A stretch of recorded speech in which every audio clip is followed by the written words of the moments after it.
Pozdrav ekipa, ovdje je Bledonardo, pravim imenom Hrvoje Lučić, ajmo tako reći.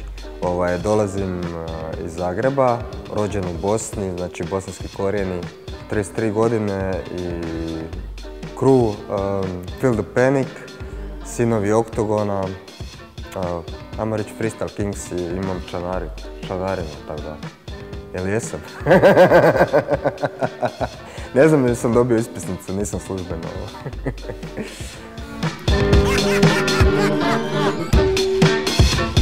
Znači, inače se bavim programiranjem, software development, živim i radim u Njemačkoj, u Düsseldorfu.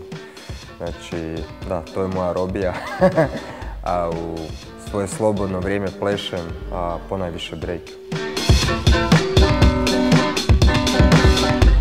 A s breakom sam se upoznao dok sam trenirao gimnastiku, vidio sam jednog dečka kako breaka, ali vidio sam i na televiziji. I od tad sam čuo za Oktogon, on je na kraju prestao trenirati gimnastiku, a ja sam čuo za Oktogon i pokušavao sam doći do Oktogona ili do Megablasta i na kraju, mojom srećom, sam došao do Liberdance. I tako je avantura krenula. Prvo sam vidio Seju, Gorana i tako je krenula avantura zadnjih, od 2003. do sada.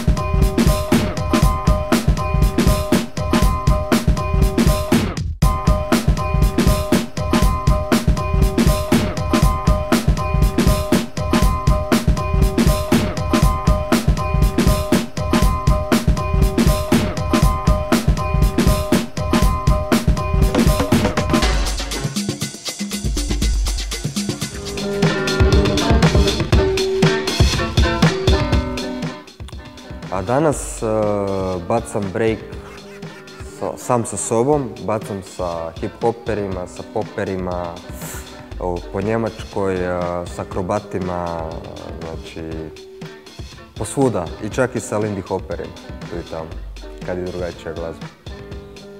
Često, a sad puno češće nego prije, ajmo reći 3 do 4 puta tjedno, ali često i doma.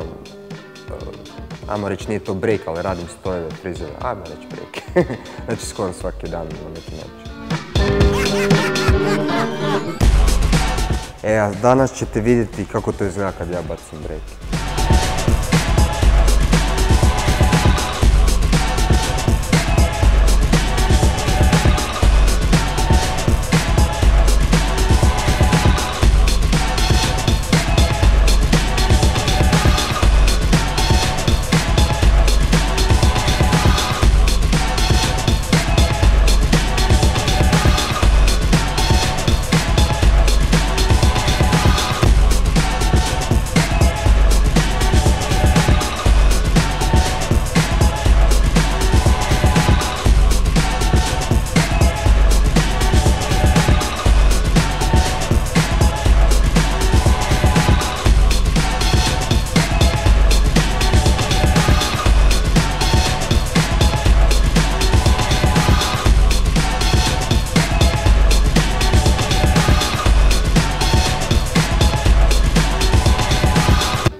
Break danas, teško pitanje, individualizam, mislim da su ljudi postali više, da su ljudi postali individualci, više ne šeraju kroz krove, kroz putovanja, kroz exchange, mislim da svi neki guraju, ne znam zbog čega, mislim da to je, tako sam osjetio i vani, sve manje krova. Ne znam, svi su orijentirani individualizmu. Mislim što je super, autentičnost, i prije su ljudi bili autentični, ali mislim da su više šerali kroz druženja, kroz natjecanja, bilo je povezanje nekako. Danas su kod da su svi raštrkani, mislim da je palo malo po broju ljudi koji se bavi s tim, posvuda. Ali i dalje mislim kao da je kvaliteta narasla, znači što se tiče ljudi danas rade sve straniji su, više skillova imaju. Prije su možda imali više srca, više rap spiku. Možda je bilo malo iskrenije, ali manje je bilo možda gotovo kod tih poznatih ljudi. Nisi ni imao toliko betlova, ako si bio poznat, nisi ni toliko putovao i mislim možda su i oni imali više onda strasti prije.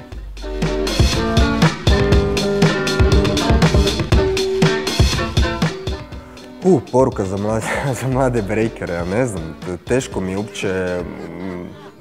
teško mi se staviti u ovo razdoblje, jer ja kad sam krenuo trenirati, bila je drugačija vremena.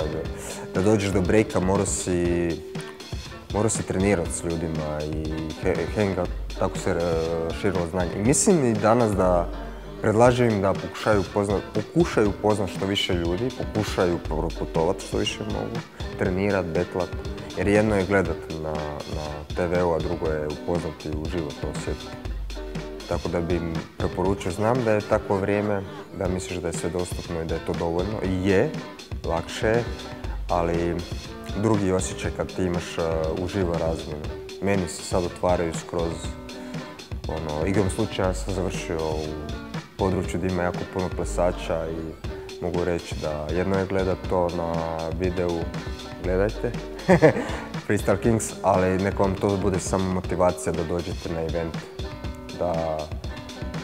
Da putujte, upoznajte ljude i upoznajte ljude kroz ples. Hajmo malo inspiracije, znači pokušajte igrati se sa breakom što više i pokušajte, ne znam, meni su se puno otvorila oči i kreacije u breaku kad sam uzeo samo neki objekt i počeo s njim, recimo hula hoop. Je bila odlična stvar koja mi je proširila užasno vidike, jer ograničen si sa kretanjem, tu je neko strano tijelo pored tebe. U istom tome ograničenju sam dobio užasno veliku inspiraciju, jer nekako ta otežana situacija te ponuka da malo drugačije pristupiš nečem. I isto, tipa, što je meni pomoglo, što je možda inspiriralo kad sam učio druge.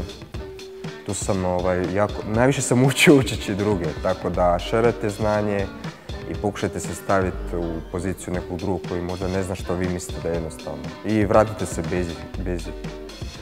basic i igranje sa osnovom.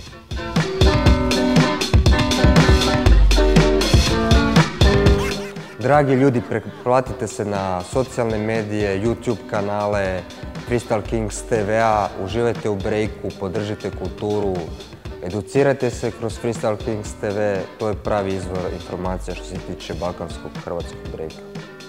Peace and love.